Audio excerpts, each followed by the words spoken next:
கருடமலை அன்பர்களுக்கு வணக்கம்.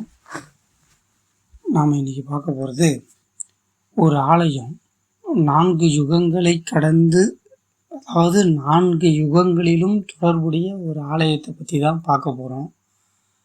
அதை பார்க்கறதுக்கு முன்னாடி நீங்கள் கருடமலை லக்ஷ்மி நரசிம்மர் ஆலய யூடியூப் சேனலை சப்ஸ்கிரைப் பண்ணிக்கோங்க. தொடர்ந்து கருடமலையோடு தொடர்பில் இருங்க. வாங்க இப்போ வீடியோக்குள்ளே போகலாம். நாம் பார்க்க போகிற ஆலயத்துக்கு முன்னாடி 4 யுகங்கள் எதுன்னு பார்க்கலாம். கிருதாயுகம், திரேதா யுகம், துவாபார யுகம், கலியுகம் அப்படின்ற 4 யுகங்கள் இருக்குது. இந்த 4 யுகங்கள்லேயும் பார்த்தீங்கன்னா எம்பெருமான் மகாவிஷ்ணு தச அவதாரங்களை எடுத்திருக்கிறார். இந்த 4 யுகங்களிலும் முதல் கிருதாயுகத்தில் பார்த்தீங்கன்னா மச்ச, கூர்மா, வராகம், வாமனம், நரசிம்மம் ஆகிய 5 அவதாரங்களை முதல் யுகத்திலேயே கிருத யுகத்திலேயே எடுத்திருக்கிறார். அதுக்கு அடுத்ததாக பார்த்தீங்கன்னா குரோதாயுகம். இந்த திரேதா யுகத்தில் பார்த்தீங்கன்னா ராமன், அதாவது பரசுராமன், ராமன் அப்படின்ற 2 அவதாரங்களை எடுத்திருக்கிறார். அதுக்கு அடுத்ததாக பார்த்தீங்கன்னா துவாபார யுகம். இந்த துவாபார யுகத்தில் பார்த்தீங்கன்னா கிருஷ்ணன், பலராமன்ற அவதாரங்களை எடுத்திருக்கிறார். கடைசியாக இருக்கிறது கலியுகம். இந்த கலியுகத்தில் கல்கி அவதாரம் எடுப்பதாக பகவான் வாக்குறுதி கொடுத்திருக்கிறார். நாங்கள் இந்த 4 யுகங்களையும் தொடர்புடைய ஒரு ஆலயத்தை பற்றி தான் நாம் இப்போ பார்க்க போகிறோம். அந்த ஆலயம் எங்கே இருக்குது, என்ன பேரில் இருக்குது, இந்த இப்போ நம்ம சொன்ன விஷயத்துக்கும் நீங்கள் சொல்லியிருக்கீங்க புதையுண்ட நரசிம்மரை மீட்டெடுத்த கிருஷ்ணர், இதுக்கும் என்ன சம்பந்தம் அப்படின்னு நீங்கள் கேட்கலாம். இதை பற்றி தொடர்ந்து வீடியோவில் பார்க்கலாம். கடைசி வரைக்கும் வீடியோவை பாருங்கள். கடைசியாக நான் எந்த ஆலயம், நீங்கள் ரொம்ப பழக்கப்பட்ட ஆலயமாக கூட இருக்கலாம், இருந்தாலும் கடைசியிலே அது பேரை சொல்கிறேன். பார்க்கலாம், வாங்க வீடியோக்குள்ளே போகலாம். இப்போ பார்த்தீங்கன்னா கிருத யுகத்தில் நரசிம்ம அவதாரம் நடந்திருக்கு. அதுக்கு அடுத்ததாக வர திரேதா யுகத்தில் இருக்கிற பரசுராமரோட தந்தையான ஜமதக்கினி முனிவர் ஒரு ஆசைப்படுறாரு. என்ன அப்படின்னா, பிரகல்லாதனுக்காக தூணிலிருந்து பிளந்து கொண்டு வந்த நரசிம்மரை நம்ம தரிசிக்கணும் அப்படின்ற ஒரு ஆசை அவருக்கு ஏற்படுது. அதனால் யாகங்கள் நடத்துகிறாரு. இந்த யாகங்கள் நடத்தி பகவானை முழு மனதோடு பிரார்த்திக்கும்போது யாகத்தின் நடுவே உக்ர நரசிம்மராக அவதாரம் செய்கிறார் நரசிம்மர். அவரை கண்ட ரொம்ப சந்தோஷம் அடைகிறார் ஜமதக்கினி. இது சார்ந்தமாக இந்த மகிழ்ச்சியை நாம் மட்டும் பெற்றா போதாது, மற்றவர்களும் பெறணும் அப்படின்றதுக்காக பகவானிடம் ஒரு வரம் கேட்கிறார். பகவானே, நீ உக்ர நரசிம்மராக இங்கே இந்த யாகத்தில் அவதரிச்சிருக்கீங்க, இதையே புன்னகையோடு லக்ஷ்மி நரசிம்மராக இங்கே நீங்கள் அவதரிக்கணும் அப்படின்னு ஒரு கோரிக்கை வைக்கிறார். இந்த கோரிக்கையின் மூலமாக பகவானாகப்பட்டவர் லக்ஷ்மி நரசிம்மராக இந்த தலத்தில் எழுந்தருளி இருக்கிறார்.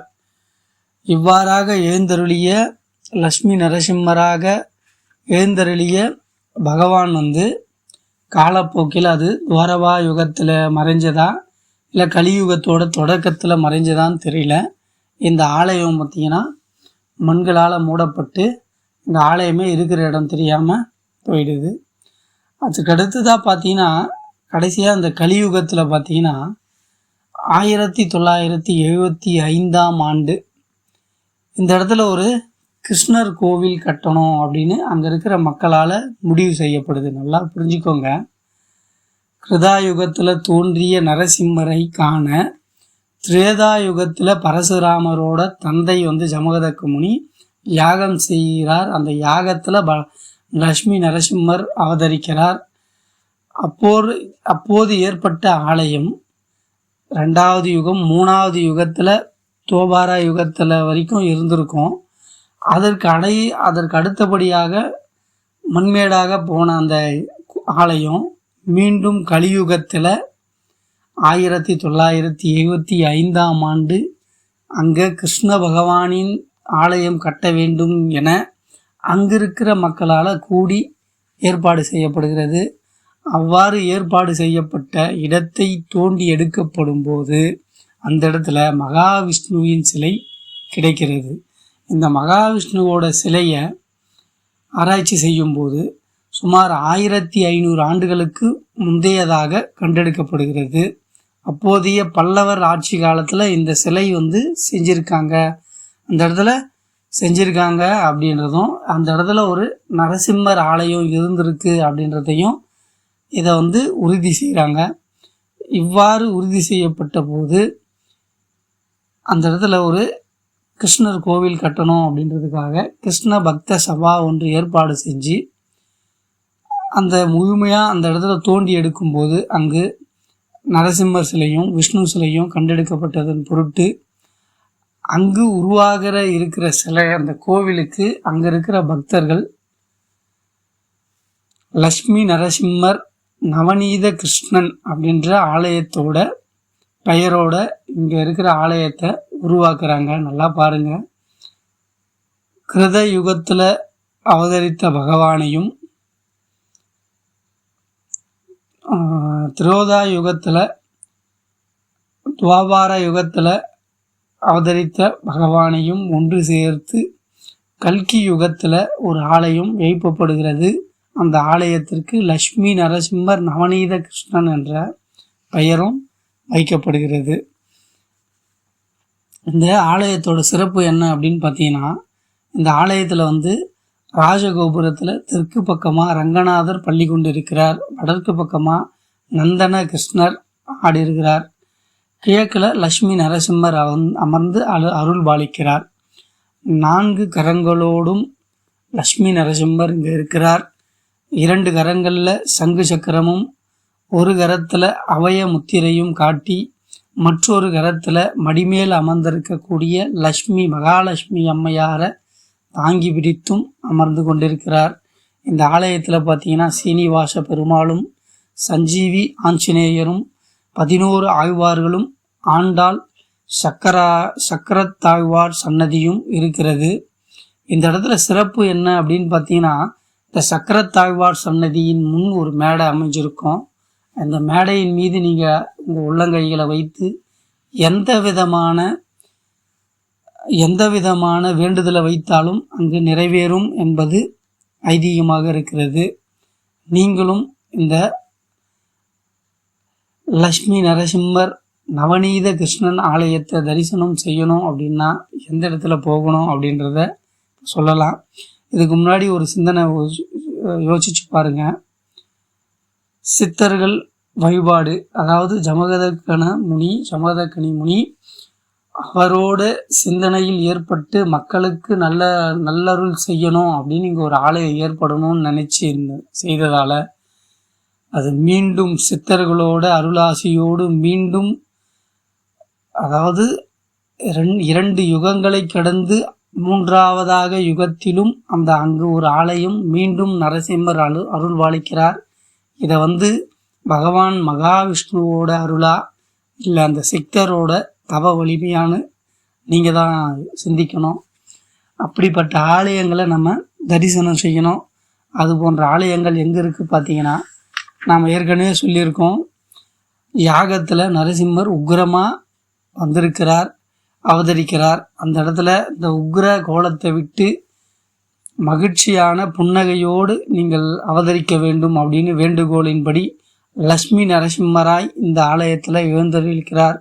அவ்வாறாக நங்கை ஆகிய லக்ஷ்மியை தோன்றிய இடம் என்பதால் இந்த ஊருக்கு நங்கை நல்லூராகி அப்படின்னு பெயர் இருந்திருக்கு. அதையே நாளடைவில் நங்கை நல்லூர் என இந்த ஊருக்கு பெயர் மாற்றம் பெற்றிருக்கு. இப்போ உங்களுக்கு புரிஞ்சிருக்கும்னு நினைக்கிறேன். இந்த அருள்மிகு லக்ஷ்மி நரசிம்மர் நவநீத கிருஷ்ணன் திருக்கோவில், ஆமாங்க, நம்ம சென்னையில் இருக்கிற நங்கை நல்லூரில் தான் இருக்குது. இந்த இடத்துல கிருஷ்ண ஜெயந்தியும் நரசிம்ம ஜெயந்தியும் ஒன்றிணைந்தே சிறப்பாக கொண்டாடப்படுகிறது. இங்கே நரசிம்மருக்கும் கிருஷ்ணருக்கும் வெண்ணெய் மற்றும் புது வஸ்திரம் சார்த்தி நேர்த்தி கடனை செய்யலாம். அதே போன்று சக்கரத்தாழ்வாரோட சன்னதியில் அந்த மேடையின் மீது உங்கள் கைகளை வைத்து உங்களுடைய பிரார்த்தனையை வைத்தீர்கள் என்றால் அது நிச்சயம் நிறைவேறும் என்று இங்கு நம்பப்படுகிறது. ஏனெனில் பகவானோட அருளும் முனிவர்களோட அருளும் அங்கே ஒன்றிணைந்தே இருப்பதால் அங்கே எல்லாம் சிறப்புற நடக்கும். இப்போ நம்ம புரிஞ்சிருக்கோம்னு நினைக்கிறேன். நரசிம்மர் ஆலயம் எந்த யுகத்தில் புதையுண்டதுன்னு தெரியல. ஆனால் இந்த கலியுகத்தில் மீண்டு வரப்பட்டது. அது மீண்டு வரப்படுவதற்கு காரணமாக அங்கே இருக்கிற மக்களால் கிருஷ்ணர் ஆலயம் எழுப்பப்படணுன்ற ஒரு எண்ணம் வந்து அந்த இடத்த, அதாவது ஏற்கனவே நரசிம்மர் ஆலயம் இருந்த இடத்தில் கிருஷ்ணரோட கருவறை உருவாக காரணமாக இருந்து அங்கே பள்ளம் தோண்டி எடுக்கும்போது அங்கே சிலைகள் கிடைக்கப்பெற்றது. இது சாதாரண விஷயம் அல்ல. எம்பெருமான் மகாவிஷ்ணுவோட சக்தியினாலே இது நிகழ்ந்தது என நான் நம்புகிறேன். நீங்களும் நம்புவீங்கன்னு நினைக்கிறேன். இதனால தான் நாங்கள் சொல்லியிருக்கேன், புதையுண்ட நரசிம்மரை மீட்டெடுத்த கிருஷ்ணர் அப்படின்னு. இதுபோன்று ஆன்மீக தகவல்களை தெரிந்து கொள்ள கருடமலை லட்சுமி நரசிம்மர் ஆலய யூடியூப் சேனலை சப்ஸ்கிரைப் பண்ணுங்கள். தொடர்ந்து ஆதரவு தாருங்க. நன்றி, வணக்கம்.